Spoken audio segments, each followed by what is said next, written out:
stopping the bloodshed. It's pure bloodshed. 6,000 young soldiers a week are being killed. You know that there's numbers. Yeah, we know the numbers. They're staggering. They're staggering numbers. But Chancellor, I just want to congratulate you, and I want to welcome you to the Oval Office. Thank you. It's an Oval Office that's in very good shape. We like fixing things up and having them tippy-top like they have in Germany. Yeah. They do that in Germany very much, and we do it here. We're having a very good run. I also had a great election, great win, won everything. Won the popular vote, all 7 swing states, which is a big deal. Yeah. It's pretty unusual to do that. And we have a great mandate from the people, and part of our mandate is we're going to have a great relationship with your country. So I just want to thank you very much for being here, and if you'd like to say a few words. Absolutely. So, thank you, first of all, Mr. President, for your kind invitation to come to Washington, D.C. I was in this building first time ever in 1982, I told you, when former President Ronald Reagan was in office. So I'm very happy to be here again and to offer our close cooperation with the United States of America. Yeah. We are having so much in common, our history. We owe the Americans a lot. We will never forget about that. And so with your German provenance, I think this is a very good basis for close cooperation between America and Germany. So again, thank you. Thank you for the hospitality, and thank you for having your guest house for a night. This is a great place. Yeah. Great place. Many thanks for that. I really enjoyed it.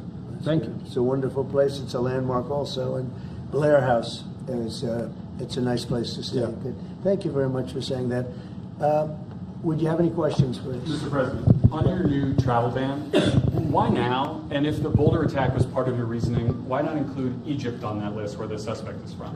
Well, because Egypt has been a country that we deal with very closely. They have things under control. The countries that we have don't have things under control. And why now? I can say that it can't come soon enough, frankly. We want to keep bad people out of our country. The Biden administration allowed some horrendous people, and we're getting them out one by one, and we're not stopping until we get them out. We have thousands of murderers. I even hate to say this in front of the Chancellor. Of course, you have a little problem too with some of the people that were allowed into your country. It's not your fault. It's not your fault. It shouldn't have happened. I told her it shouldn't have happened what she did, but you have your own difficulty with that, and we do, and we're moving them out, and we're moving them out very strongly. But it can't come fast enough. We want to get them out. We want to get them out now. We don't want to have other bad people coming into our country. But using the word bad, I'm being nice. Okay, the Democrats say it's a distraction. You put out on Truth Social a post regarding your conversation with President Xi. Right. Can you talk about whether or not you feel that trade talks, trade relations are back on track after appearing to be a little bit off track last week? A little bit off track. It was only the complexity. It's pretty complex stuff.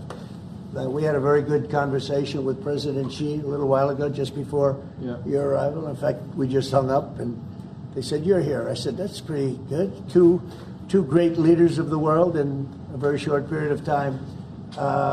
We had a very good talk, and we've straightened out any complexity. It's very complex stuff, and we straightened it out.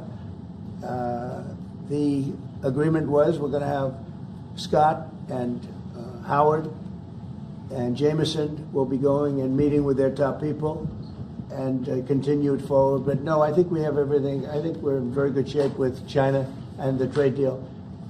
We have a deal with China, as you know, but we were straightening out some of the points having to do mostly with rare earth, magnets, and some other things. So those reduced trade tariff rates, they remain in effect? Yeah, we have the deal. I mean, we've had a deal. We announced the deal, and we'll be, I guess you could say, I wouldn't even say finalizing it up, Scott. I would say we have a deal, and we're going to just make sure that everybody understands what the deal is. Okay? We had a really good conversation. By the way, he invited me to China, and I invited him here. We both accepted. So I'll be going there with the First Lady at a certain point, and he'll be coming here hopefully with the First Lady of China. Did you talk about the Chinese students? Are you allowing them to come to the U.S.? No, Chinese students are coming. No problem. No problem. Okay, It's our honor to have them, frankly. Look, we want to have foreign students, but we want them to be checked. You know, in the case of Harvard and Columbia and others, all we want to do is see their list. There's no problem with that. This is anybody outside of our country, international students, because when we see some of the people that we've been watching, we say, where do these people come from? How is that possible? No, we want to have foreign students come. We're very honored by it, but we want to see their list. Harvard didn't want to give us the list. They're going to be giving us the list now. I think they're starting to behave, actually, if you want to know the truth. Mr. President. On Russia, are you willing to put more pressure on Putin to end the war by imposing new sanctions on Russia and also on China? Well, remember, I'm the one that ended Nord Stream 2, going to a place called Germany, come to think of it. I'm sorry I did that. I don't know. But I ended Nord Stream 2. Nobody else did. And then when Biden came in, he immediately approved it. That's the largest, essentially the largest pipeline in the world, going to Germany and other countries. And by the way, we have so much oil and gas, you will not be able to buy it all. I mean, you literally, we have so much, and I hope we're going to make that a part of our trade deal because we have more than anybody else. We have actually the most by far in the world, probably double what anyone else has. So we'll work on that. I'm sure that's something we'll discuss today. Mr. President. Mr. President. What do you expect from Germany and what do you expect from the Chancellor? Well, first of all, I'm glad to meet because I've been dealing with the Chancellor, and he's a very good man to deal with. He's difficult, I would say. Can I say that? It's a positive. Go ahead. You wouldn't want me to say you're easy, right? No. Yeah, he's a very great representative of Germany. I think all we want is just going to have a good relationship. The rest will just sort of follow very easily. We'll have a good trade deal. I mean, I guess that will be mostly determined by the European Union, but you're a very big part of that, so you'll be involved. But we'll end up hopefully with a trade deal or we'll do something. You know, we'll do the tariffs. I mean, I'm okay with the tariffs, or we make a deal with the trade, and I guess that's what we're discussing now. Mr. President. Mr. President. Back there, please. Go ahead. Mr. President? Okay. Is Germany doing enough on defense, Mr. President? Is Germany doing enough on defense? What? Defense spending. Is Germany doing enough on defense? The Chancellor wants to. Is Germany doing enough on Chancellor wants to defense? spend 3.5. Well, I don't know. I mean, I haven't discussed it very much. I know that you're spending more money on defense now, and quite a bit more money, and that's a positive thing. I'm not sure that General MacArthur would have said it's positive. You know, he wouldn't like it, but I sort of think it's good. You understand what I mean by that? I understand. He made a statement: "Never let Germany rearm." And I said, I always think about that when he says, "Sir, we're spending more money on defense." I say, "Oh, is that a good thing or a bad thing?" I think it's a good thing. But, you know, at least to a certain point. There'll be a point when I'll say, "Please don't arm anymore, if you don't mind." We'll be watching him. I'm kidding. Mr. President. Mr. Biden, Mr. President. Yeah, Biden, you say Biden. Your predecessor dismissed your auto pen investigation. He said he made all the decisions during his presidency. I'm curious your reaction to his dismissal. Well, look, the auto pen, I think, is the big scandal outside of the rigged election of 2020. I think the biggest scandal of the last many years is the auto pen. And who's using it? I happen to think I know, okay, because I'm here. And I'm not a big auto pen person, fortunately. I'm glad. I'm very glad. It's an easy way out. But it's a very bad thing, very dangerous. You know, I sign important documents. Usually when they put documents in front of you, they're important. Even if you're signing ambassadorships, and I consider that important. I think it's inappropriate. You have somebody that's devoting 4 years of their life or more to being an ambassador. I think you really that person deserves to get a real signature, not an auto pen signature. And I can tell auto pen easily. I can look at it. Like two little pinholes from pulling the paper, right? You always see the pinholes. Yeah. It's real easy to tell about auto pen. I think it's very disrespectful to people when they get an auto pen signature. Outside, auto pen to me are used when thousands of letters come in from young people all over the country and you want to get them back. And, you know, people use auto pens for that, to send a little signature at the bottom of a letter. We have thousands of them. We get thousands of letters a week. And it's not possible to, you know, do. I'd like to do it myself, but you can't do it. To me, that's where auto pens start and stop. But I'm sure that he didn't know many of the things. Look, he was never for open borders. He was never for transgender for everybody. He was never for men playing in women's sports. I mean, he changed, all of these things that changed so radically. I don't think he had any idea that what was, frankly, I said it during the debate and I say it now, he didn't have much of an idea what was going on. Mr. President, He shouldn't be, essentially whoever used the auto pen was the president. And that is wrong, it's illegal, it's so bad, and it's so disrespectful to our country.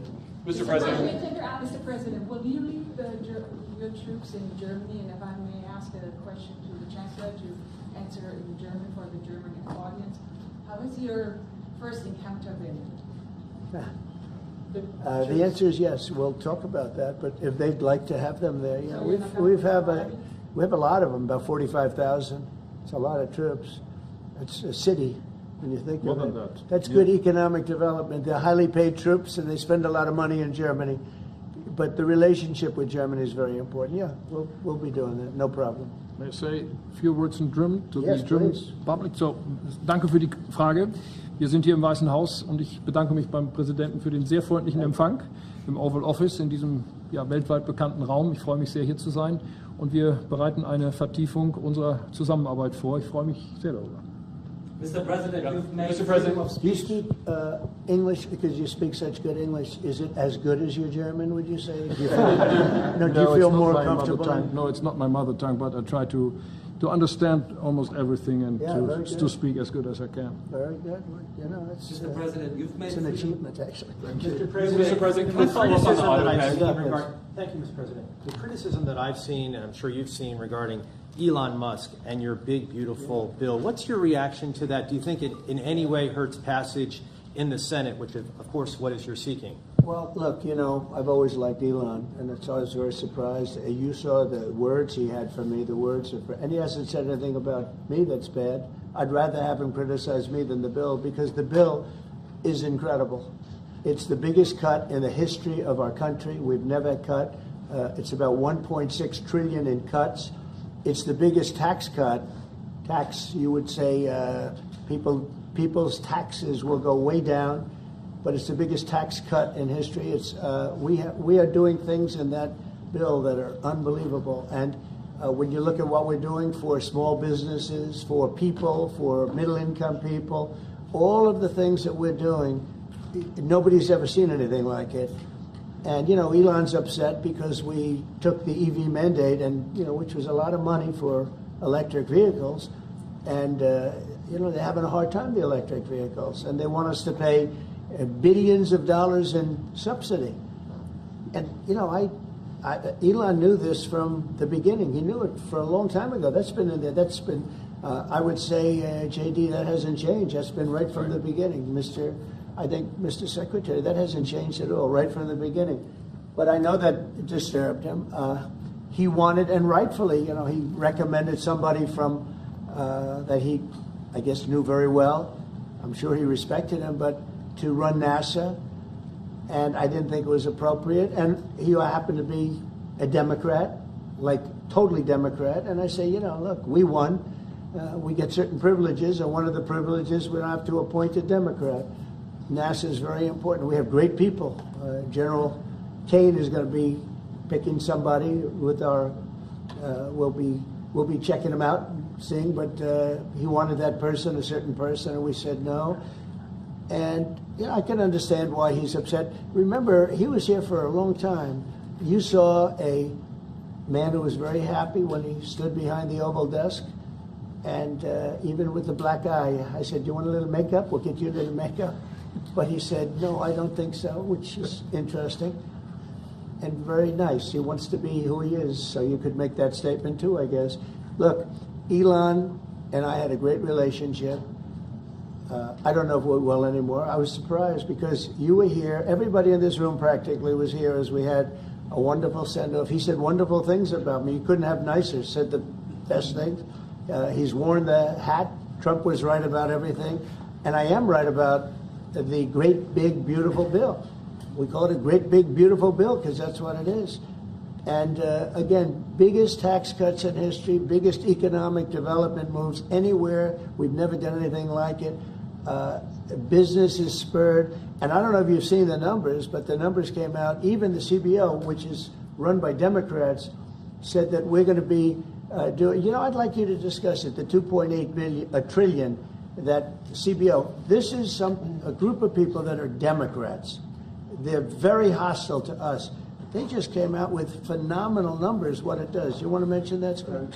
Yes, sir. So what we've seen is we keep hearing from the CBO that there's going to be a large deficit from the bill, which we disagree with, but using the CBO scoring, they came out and scored the tariff revenue. We think it'll be the minimum of 2.8 trillion over the 10-year window, which actually puts the bill in surplus if you include the tariff revenue, which they won't do. It gives you a tremendous surplus, but we're not allowed to use that. For some reason, they say scoring. Nobody knows what scoring means. Maybe a couple of people, but nobody. Somebody sits in the background. They say, well, we're not going to allow that. They're not allowing other things that we have that are tremendously profitable for our country. But if you saw the other day, CNBC, they came out with numbers, and the people on the show, very good people, I've watched them for a long time, they couldn't believe the numbers, how good they are. The numbers were incredible, and that was personal income and also very low inflation. We have very low inflation. We're down to 2% now, and maybe even lower than that. And when I took it over, it was a mess. Remember, we had the worst inflation probably in the history of our country. They say 48 years, but let's say I think it's worse than that. So we had the worst inflation in the history of our country under the Biden administration. Now we're down to a beautiful number, 2%.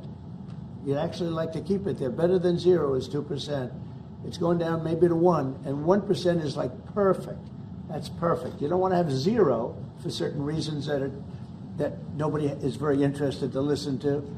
But we have almost perfect inflation. Grocery prices are down.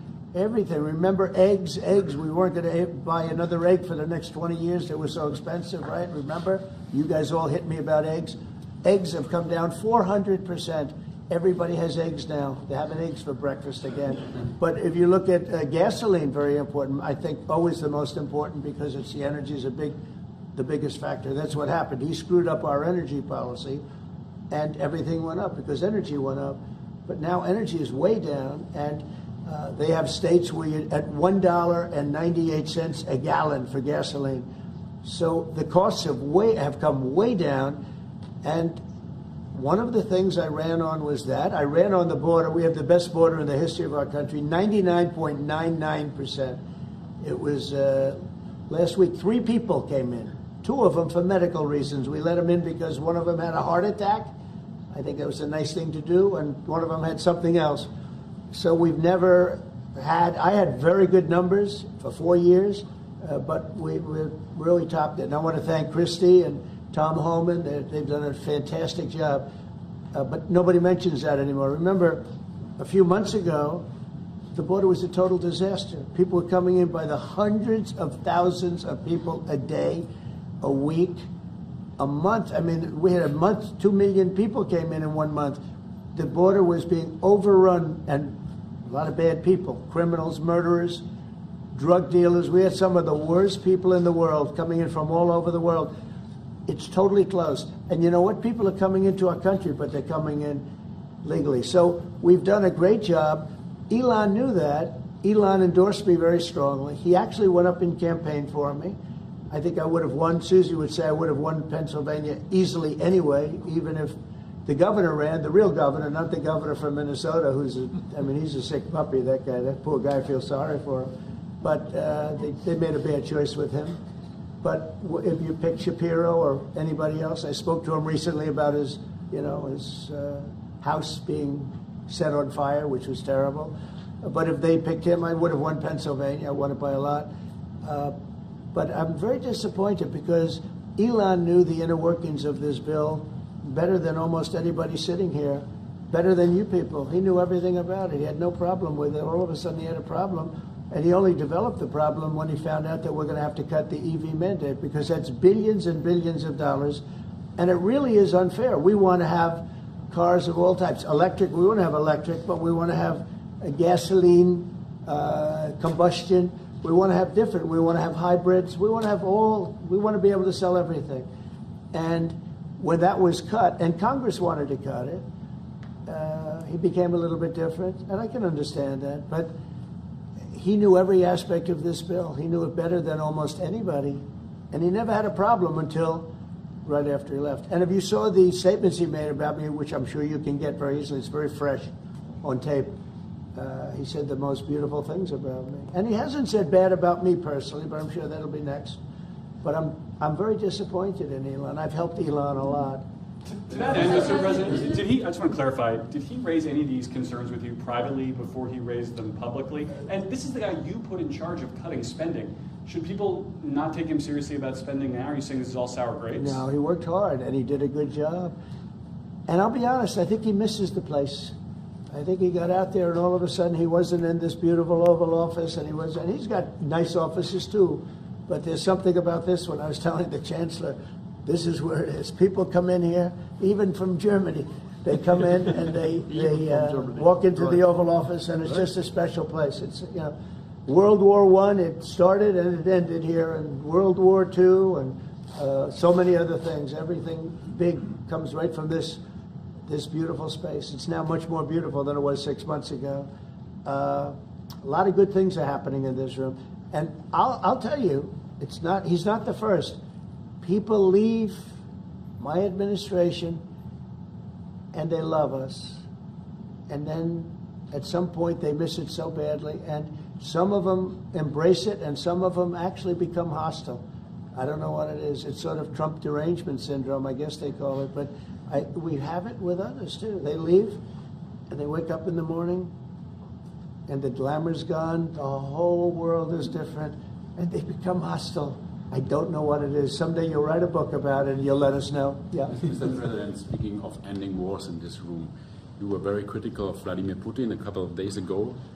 What kind of play is he playing from your perspective? What are his... Well, look, he got hit. He's been doing hitting, so I understand it. But he got hit hard, and I don't think he's playing games. I think I've always said he wanted the whole thing. I thought he wanted the entire everything having to do with Ukraine. That's something that would have never happened if I were president. The election was rigged. I didn't get to be president, but I got to be president now. And I think it's a much more important presidency. Other than a couple of things like that, the war would have never happened. The war with Ukraine, with Putin, would have never happened, ever, not even a chance. And it didn't happen for 4 years. And it wasn't thought of. I used to talk to him about Ukraine a lot. It was the apple of his eye, but he would have never done what he did. And I think mistakes were made by him, but I think mistakes were made by other people. The president should have never allowed that war. Biden should have never allowed that war to happen. If you had the right guy in here, that war would have never happened. Israel would have never happened with Hamas. That would have never happened. The attack on Israel would have never happened because Iran was broke. They had no money. They had no money to give to Hamas or Hezbollah or anybody else. And all of that would have never happened. Inflation wouldn't have happened. It was caused mostly by energy. And the Biden administration messed up my great energy policy. We were down into the 190 a gallon, and it would have never happened. It was caused by energy and their bad spending on the Green New Scam and other things that they spent on. But all of those things would have never happened. But maybe most importantly, the war, Chancellor, with Russia would never have happened with Ukraine. It was something that would have, you know, I dealt with Putin a lot. There was no chance, zero. And, you know, a lot of people say, how do you know? For 4 years it didn't happen. There was never a chance of it happening. And he understood the consequences. Now, it's a shame. And when you see all of those people, they came out with a report today that millions of people have died, much more than people thought. And I've been saying that for a long time.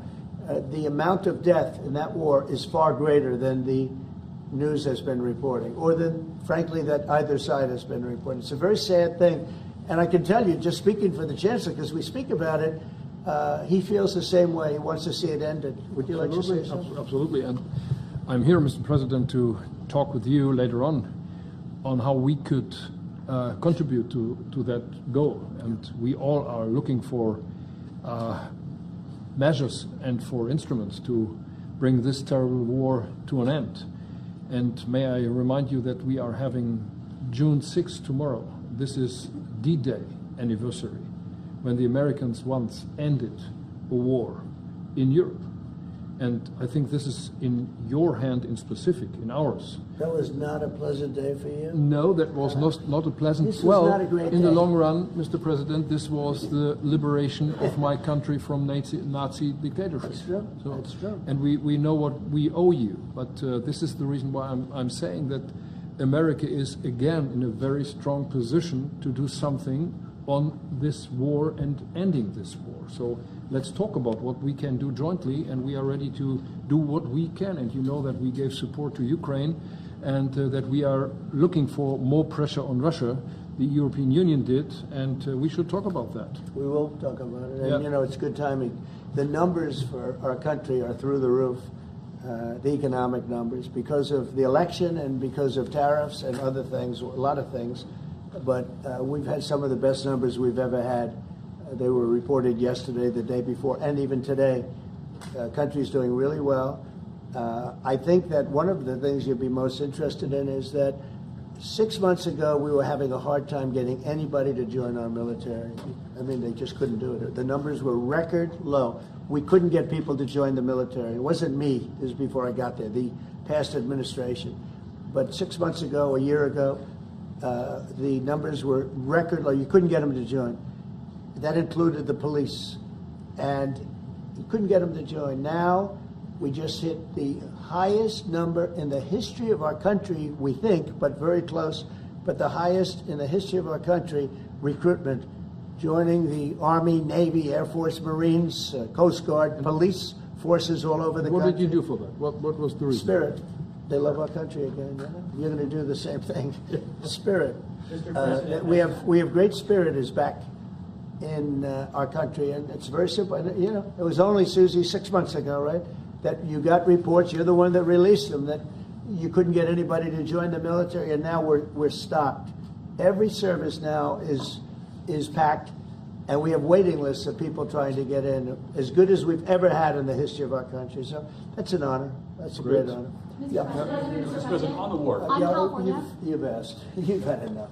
Go ahead, please. Mr. President, so would you consider to put more sanctions on Russia? Because this discussion is going on now for weeks and months, and you tweeted about it once, but then nothing happens. So yeah, when I see the moment when we're not going to make a deal, when this thing won't stop, at that moment, yeah, it's in my brain, the deadline. When I see the moment where it's not going to stop, and I'm sure you're going to do the same thing, will be very, very, very tough. And it could be on both countries, to be honest. You know, it takes two to tango. But we're going to be very tough. Whether it's Russia or anybody else, we're going to be very tough. That's a bloodbath that's going on over there. And when I see the moment where I say, well, they're going to just keep fighting. You know, I gave the analogy yesterday when I spoke to President Putin. I had a 2-hour and 15-minute call with him.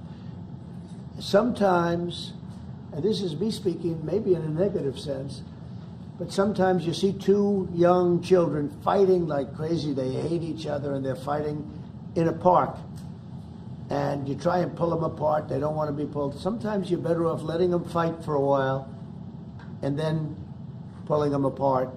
And I gave that analogy to Putin yesterday. I said, President, maybe you're going to have to keep fighting and suffering a lot, because both sides are suffering, before you pull them apart, before they're able to be pulled apart. But it's a pretty known analogy. You have two kids, they fight.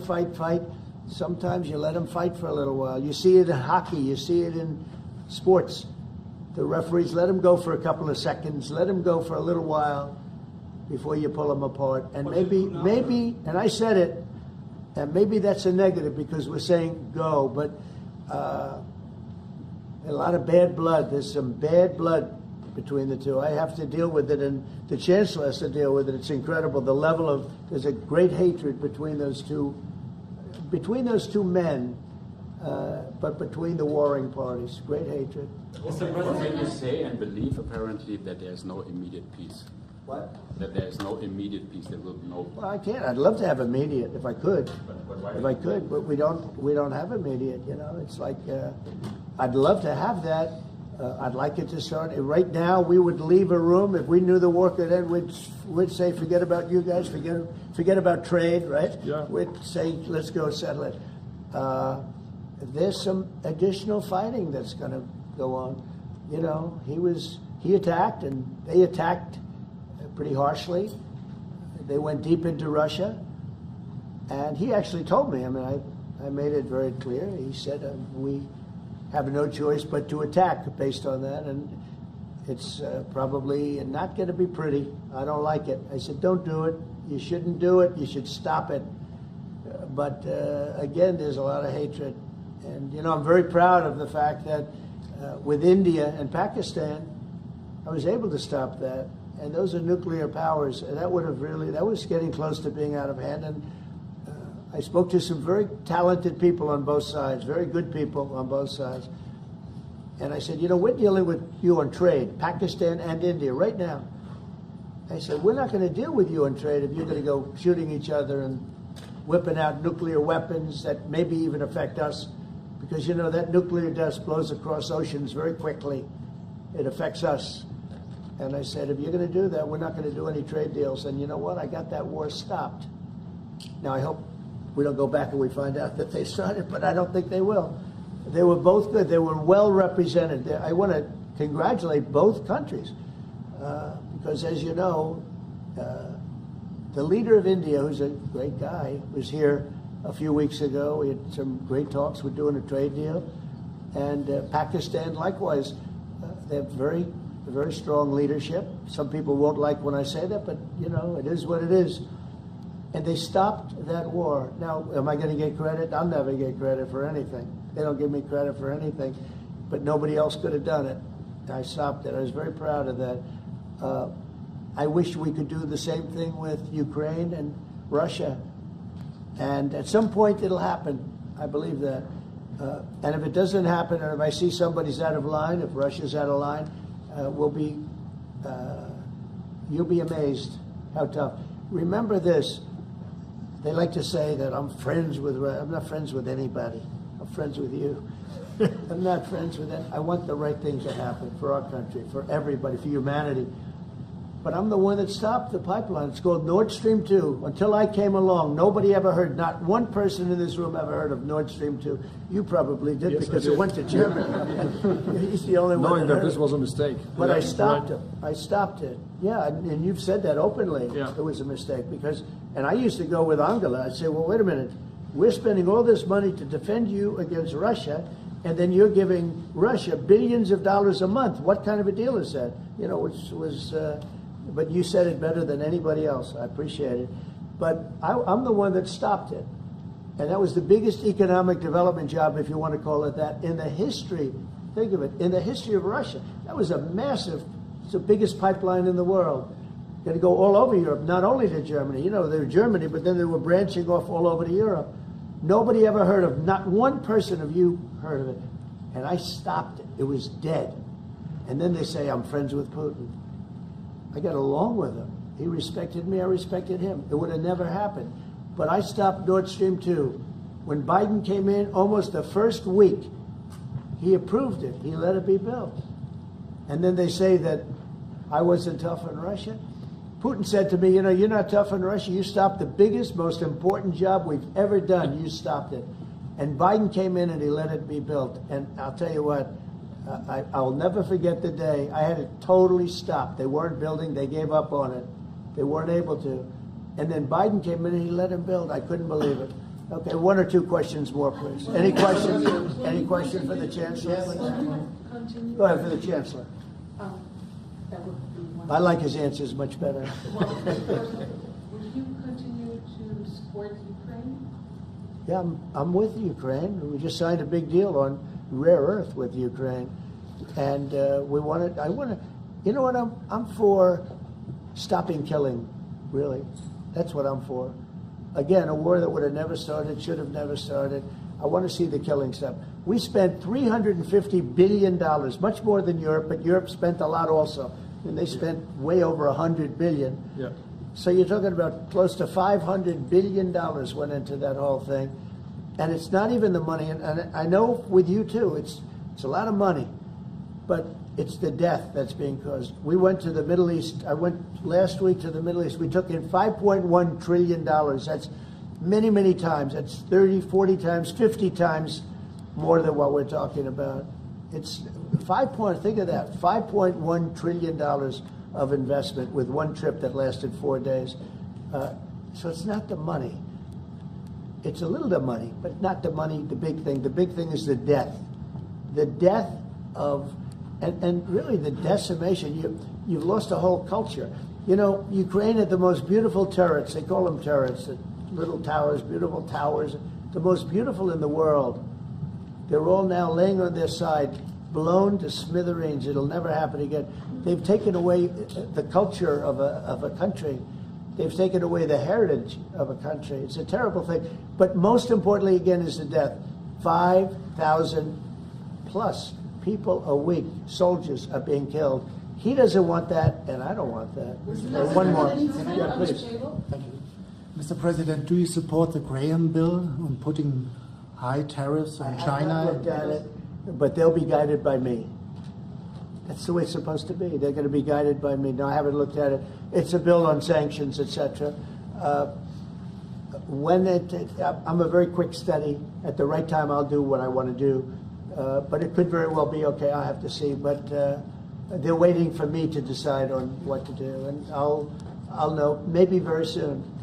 It's a harsh bill. Yeah, very harsh. How about one more on auto pen, Mr. President? We'll take one more on auto pen. I would like to have a question to the Chancellor as well, because do you agree with the analogy the President made on the war between Russia and Ukraine as being a fight between two kids?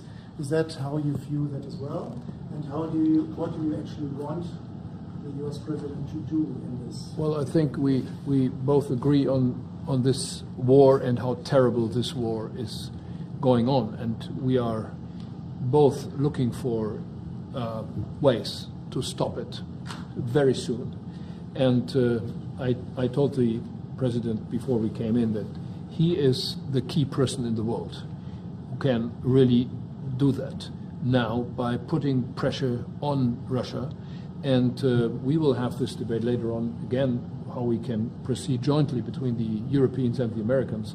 And I think we are having the duty to do something on that now to stop it after 3.5 years, which is really terrible. Look at the kids, the kids which were kidnapped from Ukraine to Russia. This is all terrible. And so we are talking about instruments, measures, what we can do, and my personal view is clear on that. We are on the side of Ukraine, and we are trying to get them stronger and stronger just to make Putin stop this war. And this is our approach. We get satellite pictures of the war field, and you don't even like to look at them, right? It's terrible. So it's really bodies, arms, heads, legs all over the place. You've never seen anything like it.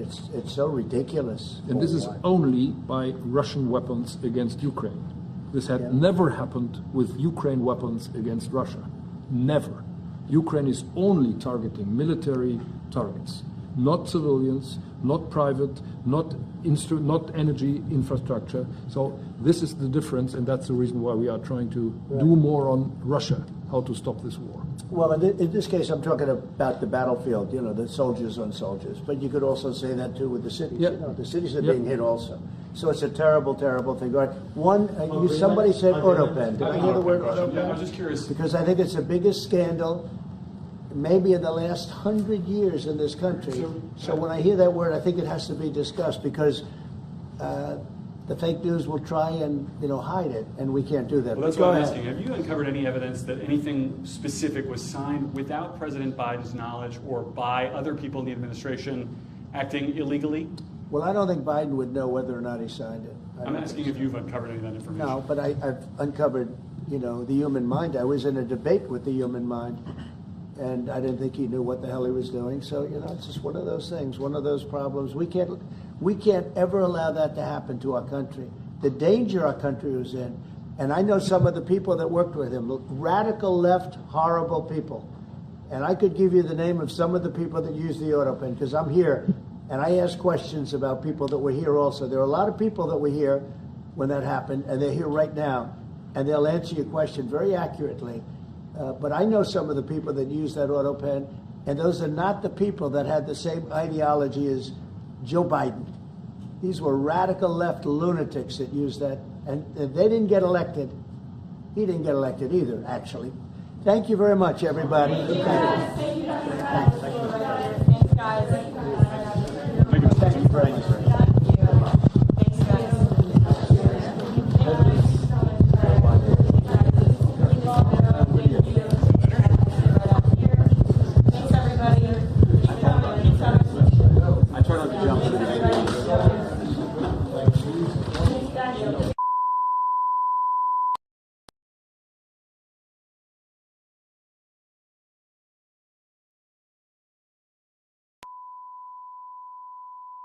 This is the primary audio circuit for the Reuters Live service.